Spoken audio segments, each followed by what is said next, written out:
So we can't take for granted, because we're in the developed world or in areas where there are growing economies, that everything is as rosy in the garden as we would like to think that it is here this morning.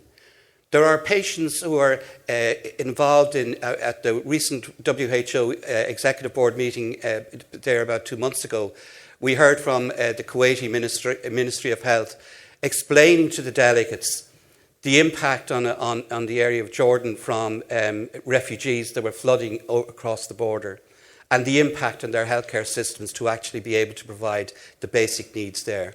So I just want to make that point initially, that we cannot, there's a lot of, patients around the world who don't have access to the medicines.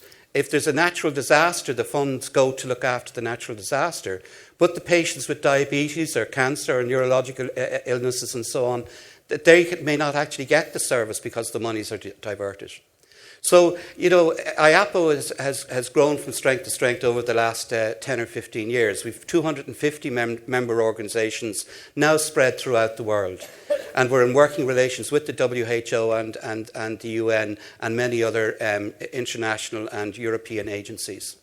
But I'd like to just for a minute or two remind you of more or less from my own experience of dealing with patients about their basic needs. The first one, to be treated with dignity. And that's as much for a patient in Ireland or in Africa or Afghanistan or Europe or wherever else it is. To be informed, to be given the choices of what their care options are, what their medicines can be, and informed about what to expect when you do get those medicines.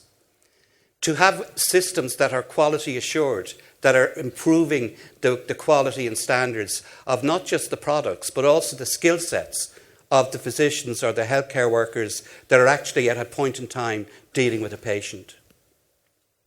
To be able, as I said, to give informed consent, and we would actually advocate that that is not just for the surgery, but for prescription medicines, so that the patient is empowered about their choices in that area. And then finally, there are other areas there, but I think that the other one that you've heard mentioned from my colleagues this morning is that present and future patients need to trust the system. That is a basic need, to trust the system. And when things go wrong, be it from a commercial entity that is not performed ethically or whatever else it is, or from a healthcare system that is diverting funds from one area to another without some transparent discussion, that undermines the trust. And I guarantee you, I understand there's some CEOs here this morning, that your priority is not the turnover or the share dividend or whatever else it is, but it's the domain of trust you have with your customers. If you lose that, you lose your business, and your staff and all the other side of things are just secondary to that. So again, we can't underpin the importance of that trust. Again, the strategy, I suppose, that we are after is the vision, the drive is that the patient is at the centre of all decision-making in our healthcare system, not just in the pharmaceutical industry, but with healthcare providers, with policymakers, with ministries, with the political system and all the rest of it. And that they're at the centre of that. And we do that by advocating and how would I say, exploring opportunities to connect and to build, importantly, a relationship. You've heard my colleagues again this morning talk about partnership. It's actually a lot more than partnership. It's a relationship.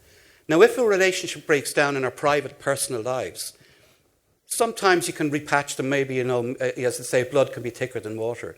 But if you have a relationship with someone that sees your organisation or your industry or whatever else it is as an impersonal something bureaucracy, there isn't going to be much effort to restore that relationship. And so, therefore, it has to be nurtured at every time and every way along the line.